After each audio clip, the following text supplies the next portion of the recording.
edition of Tai Luntan, the online video blog discussion forum of the Tai Initiative, in which we examine issues relevant to our identity as Americans and Chinese and how we manifest this complex relationship between China and America in our individual lives. I'm your host, Carson Tavener, and today we have with us Becca Zou, a luxury real estate broker with Berkshire Hathaway Home Services. Becca, it's great to have you on the program. Welcome. Thank you, Carson. It's great to be here. Today, we're going to be talking about the topic of trust and understanding. And Becca is going to be joining us in this discussion, sharing with us her experiences in the process of bringing Chinese and American clients together in the process of real estate sales, an area where there's a lot of need for trust and a lot of communication. More and more Chinese and Americans are coming in close contact with one another. And we'll discuss in a bit here about how communication has been improving. Opportunities for communication are certainly on the rise. And in all of this, there should be an increase, and is an increase, in understanding. So Becca, as a young girl, and I'd like to add here that Becca works out of the city of Bellevue, here in the same state of Washington with me. We've had a great opportunity to meet face to face. And Becca, I'm very inspired by your personal example and the life that you've lived. And everyone here who's listening to this today should understand that it's that larger story of who you are and what you've been through that has brought you into our circles and why you're on the show with us today. So I'm very excited about the possibility that after this, we'll see you again. So Becca, as a young girl growing up in mainland China, you saw the change that was to take place between China and America. Please tell us some of your story and how you came to make your fortune with America and why you're doing what you're doing now. Thank you, Carson. You know, it's really interesting. In Chinese, we believe in destiny. And strange enough that since I was little, I always felt like I was destined to be in America for some reason. So setting out my dream, traveling around the world, but growing up in Cultural Revolution period time, and there was hardly any access to go overseas but study abroad. So after quite a few different journeys, I finally landed in the United States about 21 years ago. And I've learned and met a lot of wonderful people here when I first started my college years in Montana. And after all my years there, I've also tried to establish a sister city relationship between Helena, Montana, and my hometown, Xi'an, China. And that's where I see myself as a bridge between the two cultures. I would say similarly of myself that forming and functioning as a bridge is a great feeling. And it's not easy, is it? Well, it's definitely not easy. And part of my job used to be interpreter. So it's like having two parts of you. Half of you speak English. When you speak English, then you function like Americans. And the other half is Chinese. When you speak Chinese, you function more like Chinese. But the advantage of that is you do see the perspective from two different cultures. And then how you bridge the gap is almost a daily challenge for me in my today's work as a real estate broker, because I do work with a lot of high-end buyers from China that most of them are cash buyers and they're new immigrants. And how do I facilitate the differences between the two countries and during the real estate transaction? And so I'm looking at myself as a bridge every day and ask myself every day, how can I be a better bridge between the two countries? That's wonderful. That's wonderful. And it's neat, of course, that you brought in the comment about language, and that when you know a language deeply, fluently, there is a kind of thought process that is different than the thought process in your mind if you're using another language. That is so true for Chinese and English separately, isn't it? That's very true. It's not only the language itself, but it's also the culture and the habit that people bring in behind the language. And for example, when I handle the transactions and then the how Chinese and communicate, the buyers communicate with the sellers are quite different from all the buyers and seller side, both are Americans. Now, Becca, I think it would be great for you to share a little bit with our audience about the experience that you had in Montana and your desire is and your vision of seeing that there was an opportunity for sister city relationships and why that would have been important. You don't need to share with us the entire story, but you haven't yet mentioned the sister city story, and I'd like to have a little bit of that brought in here so that people understand what you were seeking to do. When I first arrived to Helena, Montana, and realized there was very little exposure of foreign culture, including Asian, and I saw myself as a goodwill ambassador. So what I did was I initiated a project of Sister City Relationship Project with the help of the local PR profession. We lobbied the local city councils and as well as the mayor. And then I also went on to the local TV station to promote Chinese culture. And I hosted the farmers painting exhibit to promote Chinese farm art, and also put on the presentation, a slideshow presentation of Chinese culture with my Chinese dress and Chinese music. And then after about a year also's effort, publicity effort, and I was able to receive proclamation from the city council. And in addition, as a full-time student, I also volunteered to start a new column in our college newspaper called It's a Small World. And I was able to collect the stories from international students from all over the world, including Russia, Japan, Vietnam, Korea, and just to present from different perspectives and show the local people, local students, that how we can look at the world a little differently from their perspective, and therefore to bridge the gap. That is really great. Sorry for the delay there, so I was reaching back for my mic. Bridging a gap and helping and understanding. Of course, this is core to that kind of work, and thank you for making that effort and for diving in and being a part of it. I'd like to point out to folks that this was happening in your life, and other things were happening similarly in my life and others' lives in these years when it wasn't necessarily clear and obvious that this was going to be an important thing yet in American history. You know, China was not really very well understood. But folks like you were understanding that we should get started and try to help that understanding through some communication. So again, thanks. I would like to take with that introduction and kind of move us into the body of our discussion today by thinking about that word understanding. You used the word, and it reminds me of a helpful anecdote shared with me by a previous commander of the US Pacific Command.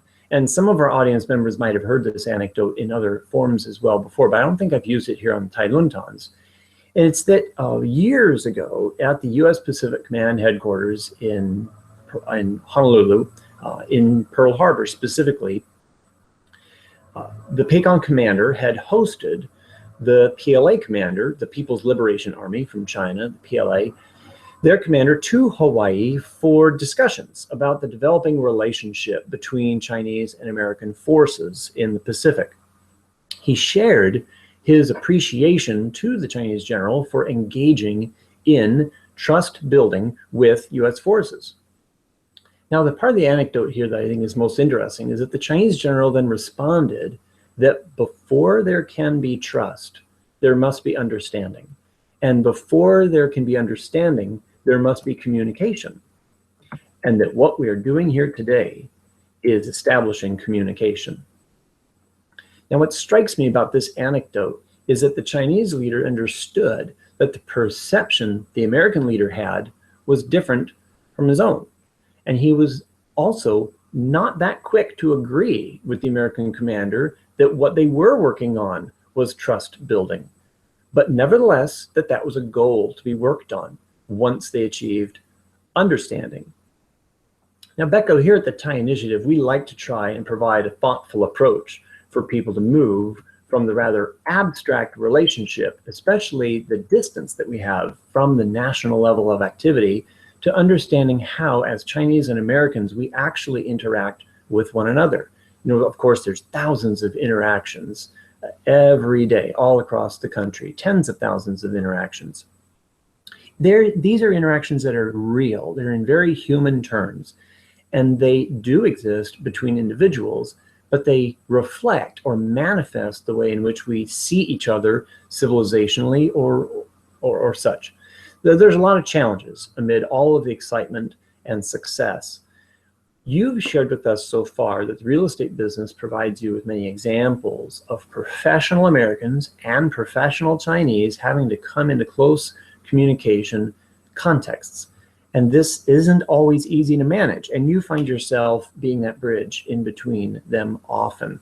Can you share with us now then some thoughts or specific examples about what you experience and how you feel this has informed you about what it's going to take for Americans? What does it take?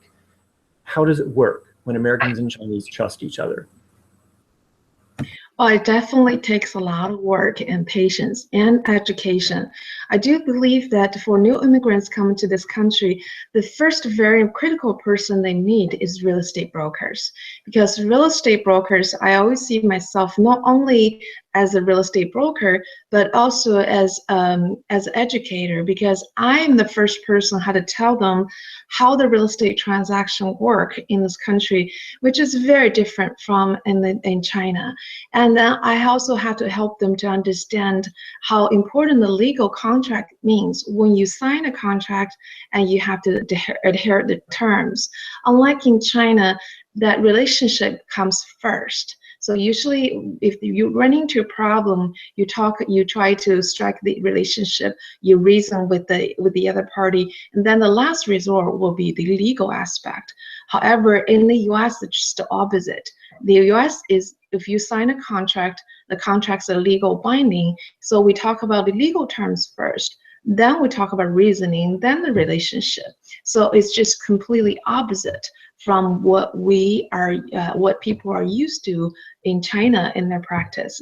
So, and also I have to try to minimize that miscommunication or the communication gap by modifying the method of communication. For example, if my clients ask me to send a message to the listing agent, and first of all, I have to analyze whether this is really acceptable for the local practice. And then if not, I have to help my client to understand how we can communicate differently. And then secondly, once that message is delivered, I have to make sure the seller's message come to the buyers are modified as well. So I try my best every day to take out those factors that could maximize the misunderstanding and try to minimize the cultural gap on a daily basis. It's definitely a quite daunting task, I have to tell you, Carson. Oh, I can appreciate it. It's so neat. We're sharing this in such a real and natural way, because despite the fact that we've shared about some of these measures before, what you're sharing now is making me realize how closely what you do mirrors the way that the Tai Initiative teaches people about communication. And that is that there is a send and receive model, that is not enough to just figure out how you're going to say something and then just say it or to write it or deliver it, but that you need to take time to think about how is it going to be received. And that requires thinking about what the other person understands, what the receiver is going to see in your message. And so many times we don't know. We don't know how it's going to be received. How many times, for example, people will use an email, which is essentially just text, to include emotional content, and how difficult that was in the early years for people to not know when someone was sarcastic or to not know. And that's why we come up with things like emoticons. And I don't want to get too distracted, but it's really great to hear you talk about your understanding that your job includes having to think about what was really intended and to be honest with the communicator. You don't want to change what they're saying. but you need to make some adjustments for reception, is what I'm hearing. That's correct. So as you see what people don't what is it that is not understood most commonly about the communication? You and I spoke earlier about the differences between what people think they can trust right from the very beginning. Well, Carson, there's definitely a fundamental difference in terms of when we mention the subject trust. It's typically in Chinese culture is you do not trust people unless they are proven to you that they can be trusted. Therefore, the personal relationship is very important. So for example, if I receive a client that was referred by another client and they have a very strong trusting relationship, it's much easier for me to work with this particular client. However, in American culture, is more of you trust people unless they prove that they cannot be trusted. So there's a very dramatic differences in between the two cultures in terms of trust. So, and that's why I have to work extra hard for my Chinese clients to gain their trust. How do I gain the trust? Is I use action. For example, if I promise I do something, I make sure this all happen. And I make sure I keep a very upfront, clear and honest communication with them. During the process, they will slowly and become from not trustworthy or close-minded and become slowly open up to me. And that's a long process. Sometimes this process could take as long as 1 year or as short as a few days. It depends.